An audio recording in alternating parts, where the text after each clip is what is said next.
2:25 एक ऐसा समय चक्र जिसके बारे में कहा जाता है जो इस वक्त वहाँ गया वो फिर कभी वापस नहीं लौट कर आ पाया। कहते हैं समुद्र का पानी जितना ही शांत होता है उसकी खामोशी उतनी ही खतरनाक होती है, और उसी खामोशी के पीछे इतनी खतरनाक शक्तियाँ छुपी होती हैं जिसका कोई अंदाज़ा भी नहीं लगा सकता। कुछ जगहों पर ऐसे रहस्य, ऐसी शक्तियाँ छुपी होती हैं जिनकी असलियत आज तक कोई नहीं जान पाया।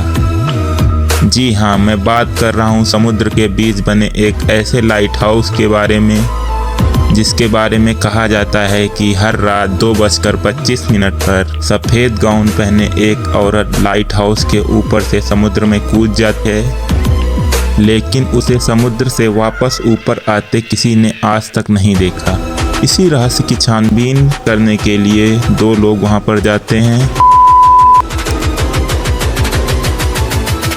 रवि नाम का एक लड़का होता है जिसका सिर्फ एक ही सपना होता है कि वह एक दिन ऐसा वीडियो बनाएगा जो इतना वायरल होगा कि उसे पूरी दुनिया देखेगी और पसंद करेगी, जिससे कि वह डायरेक्टर बन सके।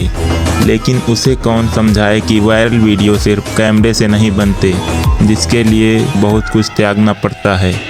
इसी जुनून में वो अपनी दोस्त प्रियंका को साथ में लेकर उसी पुराने सुनसान समुंदर के बिल्कुल किनारे खड़े लाइट हाउस के पास पहुंच जाता है, जिसके बारे में कहा जाता है कि 2:25 पर एक लड़की लंबा सफ़ेद गाउन पहने खिड़की पर दिखाई देती है और फिर सीधे समुद्र में छलांग लगा देती है।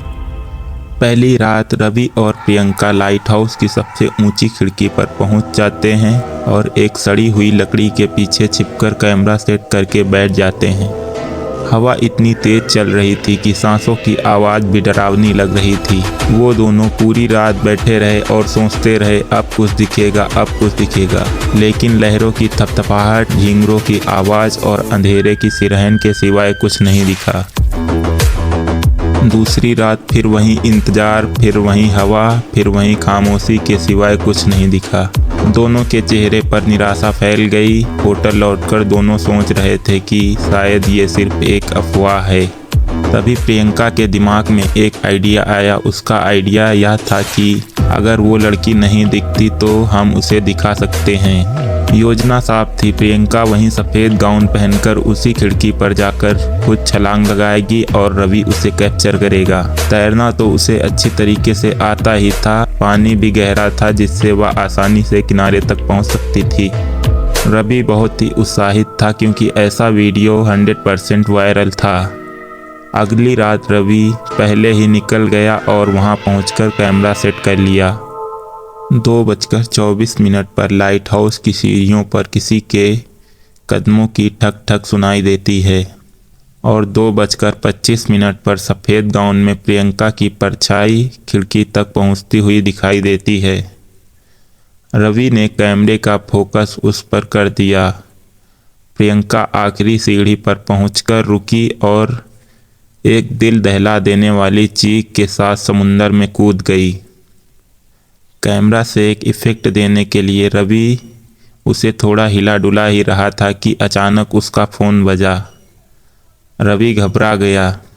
जब उसने फ़ोन निकाल कर देखा तो वह दंग रह गया और उसके हाथ कांप गए, क्योंकि उसके फ़ोन पर प्रियंका की कॉल आ रही थी, जबकि प्रियंका पहले ही पानी में कूद चुकी थी। उसे किनारे तक पहुंचने में कम से कम 15 मिनट तो लग ही जाते।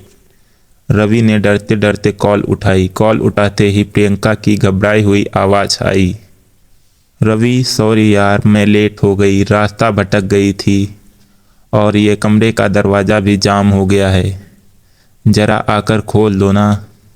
रवि वहीं खड़ा होकर जम गया। नीचे पानी में अभी अभी कूदने वाली प्रियंका कौन थी और फ़ोन पर बोलने वाली प्रियंका कौन थी, और वो जिस दरवाजे के अंदर फंसी है वो दरवाज़ा कहाँ है। लाइट हाउस की खिड़की के पीछे अभी भी कोई खड़ा था और प्रियंका अभी तक लाइट हाउस पहुंची ही नहीं थी। तो जो कूदा वो कौन था? अगर प्रियंका किसी कमरे में फंसी है तो दरवाज़ा बंद किसने किया? और अगर मोहरे बदल चुके हैं तो अगला शिकार कौन है, रवि या प्रियंका? भाग 2 में सच का दरवाज़ा खुलेगा और तुम जिसे इंसान समझ रहे हो वो इंसान नहीं है।